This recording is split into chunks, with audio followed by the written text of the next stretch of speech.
தோட்டத்துலேருந்து பறித்த ஹெர்பல்லாம் வச்சு ப்ளஸ் எப்பயும் நம்ம ஆட் பண்ணுற பொருள்லாம் வச்சு ஹேர் ஆயில் ரெடி பண்ணிடலாம். இது வந்து ட்ரீ ஆயில், ரொம்ப சூப்பரான ஒரு அரோமா, ரொம்ப ஸ்கின்னுக்கு நல்லது.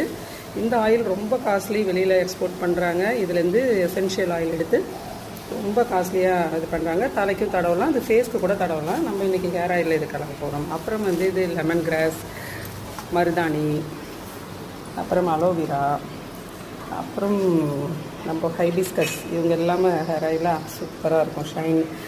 ஹேர் ஷைனிங்க்கு இதுதான் மெயின். அப்புறம் நம்ம தோட்டத்தில் பார்த்தா இன்றைக்கி ஒரே ஒரு செண்பகப்பூ. இது கனக செண்பகம். இது ரொம்ப ஸ்கின்னுக்கு நல்லதுங்க. இது ஹேர் க்ரோத்துக்குமே ரொம்ப நல்லது. நம்ம ஹேர் டைலே கூட விவசாயிகள் அந்த செண்பகப்பூ கலக்கிறாங்க. அதனால தான் எல்லாருமே ஹேர் டை கூட நல்லா இருக்குதுன்னு சொல்கிறீங்க. அது என்னுடைய காரணம். இந்த செண்பகப்பூ ஹேருக்கு ரொம்ப நல்லதுங்க. அப்புறம் மாதுளை, ஆனால் அவங்க கலக்கிறது வந்து பார்த்திங்கன்னா கனக செண்பகம். இது ஒரு செண்பகம், ஓகேங்களா. அப்புறம் வந்து தலைபாரம் அதெல்லாம் வராமல் இருக்கிறதுக்கு நம்ம மாடியிலேருந்து எடுத்த கொஞ்சோண்டு நொச்சி போட்டிருக்கேன். அப்புறம் வேப்பிலை, அப்புறம் மெயினாக நம்ம பொறுத்து பாருங்கள், தும்பை. தலைபாரம் வராது, சைனஸ் பிரச்சனை வராது, சீரியஸ்லி கண்டிப்பாக வராதுங்க. கொஞ்சமாக குப்பை மீன். இது எல்லாமே இந்த தலைவலி, சைனஸ் பிரச்சனை இருக்கவங்களுக்கு சரி பண்ணும்.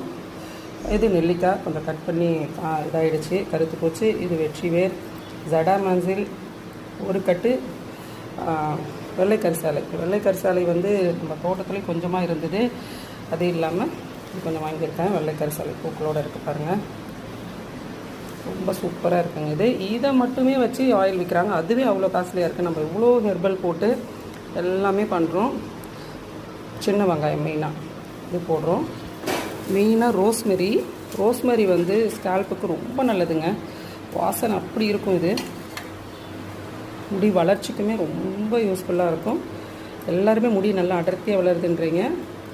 இந்த பொருள் எல்லாம் போட்டு பண்ணால் நிச்சயமாக ஹேர் வந்து சீக்கிரம் கிரே ஹேரும் வராது, நல்லாவும் இருக்குங்க. ஆயிலுடைய ஹீரோ இவங்க தான். ஹீரோயின் எல்லாமே இவங்க தான். வேம்பாலம் பட்டை போடும்போது ரொம்ப நல்லாயிருக்கும். ஆயில் நல்ல கலராகவும் இருக்கும் இது போடும்போது. இன்னொன்று என்னென்னா, நல்ல அந்த பொடுகு கண்டிப்பாக போகுங்க. இப்போ என்ன பண்ணுறாங்கன்னா மார்க்கெட்டில் இதுக்கு ஒரு இதுக்கு வந்து ஒரு ரேட்டு, வேம்பாலம் பட்டை எண்ணெய் ஒரு ரேட்டு, வெள்ளை கரிசாலை ஒரு ரேட்டு. சும்மா ஏதாவது ஒன்று போட்டு ஹேர் ஆயில் வெறும் மருதாணியை கொட்டுறாங்க, சும்மா அந்த கரிசாலை ஏதோ ஒன்று போடுறாங்க, அதுவே எவ்வளோ ரேட்டு விற்கிறாங்க. எதை பண்ணாலும் கரெக்டாக பண்ணணும். உண்மையாக அதை பண்ணும்போது அதனுடைய வேல்யூவே சூப்பர் தான். Thank you.